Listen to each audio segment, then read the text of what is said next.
अंकुर पूछ रहे हैं नारायण हृदयालय के बारे में, लंबी अवधि का इनका नजरिया है। कुछ समय के बाद ये सब शेयर है, इस पर सवाल हमारे पास है।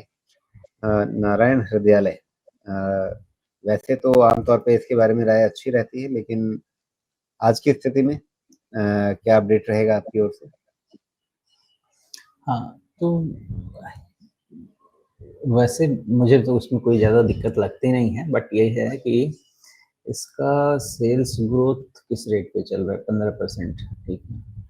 तो 15% पे सेल्स ग्रोथ, और उसमें अगर प्रॉफिट लेके चलें 200 करोड़ इधर में हो गया, उधर में 200 करोड़, तो फ्लैट हो गया, और ये तो एकदम फ्लैट हो गया। तो फिर प्रॉब्लम क्या है कि इसके ग्रोथ रेट में और जो मार्जिन्स में कमी आई है, और आजकल जो मैंने इस पे कुछ देख सुन भी रहा हूँ, मेरा ऐसा मानना है कि इस ग्रोथ पे तो 45-50 टाइम का प्रीमियम नहीं बनना चाहिए।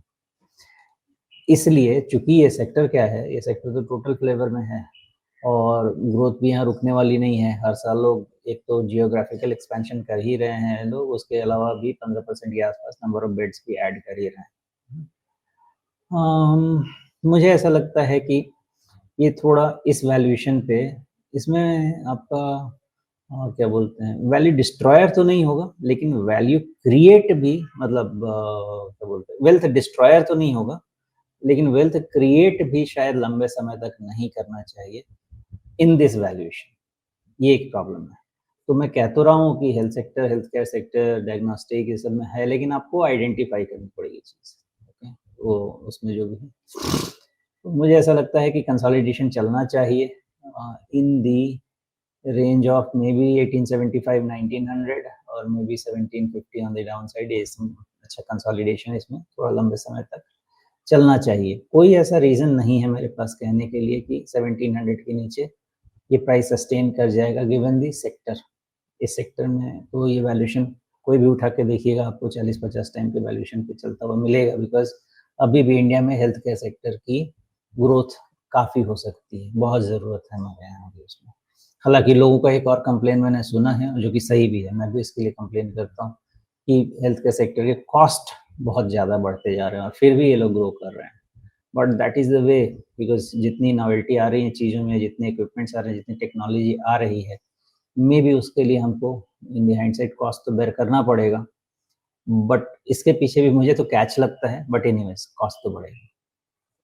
जी, अच्छा, चार्ट पर मैंने एक लकीर खींची है, तो सवाल आप मेरा समझ ही गए होंगे। एक एकदम ठीक। पोटेंशियल हेड एंड शोल्डर, लेकिन इस तरह के हेड एंड शोल्डर पे आप अक्सर कहते हैं कि नेकलाइन टूटनी नहीं चाहिए, क्योंकि टाइम फ्रेम काफ़ी लंबा हो गया है, और जो आपने जिक्र किया कि भाई 1700 के नीचे जाता हुआ आपको नहीं लग रहा है, तो क्या आपको लगता है कि ये नेकलाइन जो है, इसके टूटने का खतरा कम है, और इसके सपोर्ट बनने का जो एक कयास है वो ज़्यादा लेकर के चलना चाहिए?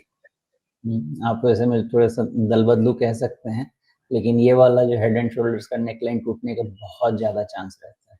ये वाला खतरनाक है। ये आपका नहीं लग रहा, आईफिल टावर जो है उसके नीचे का बेस है, और बेस छूटा तो चला गया कहीं। जी। एक्चुअली क्या है मैं बताता हूँ आपको। देखिए, अगर यही थोड़ा-सा टाइम फ्रेम, ये जो है ना, ये टाइम फ्रेम उतना ज़्यादा नहीं है राजेश। ये हमारा टाइम फ्रेम सेम ईयर का है ना, और इस टाइम फ्रेम में हमारे पास तो ढंग से 2 क्वार्टर का भी डेटा नहीं है। हुँ। तो इसलिए ये उतना स्ट्रॉन्ग बेस नहीं रहेगा। अगर यही डेटा आप 3 साल का बोलते हैं, तो मेरा लेकिन ओपिनियन अभी कुछ आपने और कहा कि होगा। 1700 टूटने की उम्मीद आपको कम है, या मतलब उसकी आशंका कम है? हाँ, हाँ, वो based on other parameters but और नॉट ऑन दिस फॉर और ये श्योर। ट्रेंड लाइन लगभग वहीं आ रही है 1700 के आसपास। हाँ, ये इस ट्रेंड लाइन पे तो मैं नहीं जाऊँगा अभी, लेकिन हाँ, क्या है समझाता हूँ। ये सेक्टर ऐसा है ना कि इसमें 40-45 टाइम का वैल्यूएशन हमको मिलेगा ही मिलेगा, देना पड़ेगा, देयर इज़ नो चॉइस। और इस सेक्टर में वैसे आपको लगता है कि कोई अस्पताल या कुछ भी हो सकता है कि आपको इमीडिएट ग्रो करता हुआ नहीं दिखे, लेकिन तुरंत पॉसिबल है कि एक्सपेंशन से केपेक्स हर जगह चल रहे हैं इसमें, या इनऑर्गेनिक ग्रोथ, इससे कहीं से भी सेल्स ऐड हो सकती है। और इसलिए जो हमको अभी दिखता है कि वैल्यूएशन, तो वो अगर मान लीजिए कहीं से अगर कुछ ऐसा एक्विजिशन हो जाता है जो कि सीधा ईपीएस एक्रेटिव है, मतलब सीधा बॉटम लाइन में अर्निंग्स ऐड हो जाते हैं, तो आपको ये सेफ हो जाता है।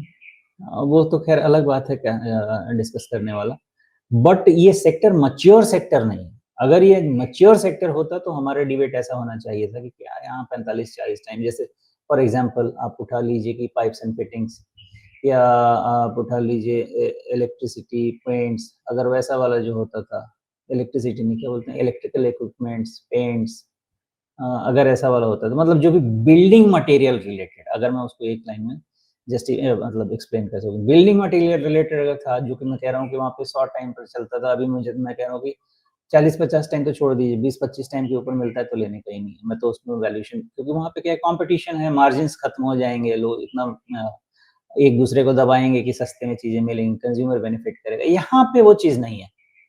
यहाँ पे आपको कुछ भी चीज़ सस्ता नहीं मिलने वाला। मार्जिन थोड़ा बहुत ऊपर-नीचे हो सकता है, बिकॉज़ हायर मार्जिन्स तो सस्टेन करेंगे तो फिर आपका आपका आरओसी बड़ा नहीं आ पाएगा। फिर लो लो रिटर्न पे काम करना पड़ेगा। यहाँ पे आपका सेक्टर मैच्योर नहीं है, इस सेक्टर में बहुत ग्रोथ हो सकता है एंड देयरफॉर यहाँ पे आपको लो पीई नहीं मिलेगा। लगेगा कि 40, 45, 50 है, लेकिन फिर भी लो पीई नहीं मिलेगा। तो 40 के आस-पास का पीई सस्टेन होना चाहिए, गिवन जितना इस सेक्टर में आगे ग्रोथ हो सकता है, जितने बेड एडिशन हो सकते हैं, जितने इनऑर्गेनिक ग्रोथ होने की संभावना है, और खासकर नारायण आयुर्विद्यालय जो अपने आप में एक अच्छा ब्रांड बन चुका है। तो उस हिसाब से मैं कह रहा हूँ कि, लेकिन इसमें एक ही प्रॉब्लम हो सकती है कि फिर इसको कोई छोड़ना नहीं चाहेगा, लेकिन फिर ये वेल्थ भी थोड़े समय तक क्रिएट नहीं करे, ऐसी भी पॉसिबिलिटी हो सकती है। तो वो वाली चीज़ का ध्यान रखना है, बट इसमें बहुत नेगेटिव फिलहाल तो नहीं लगता। जी।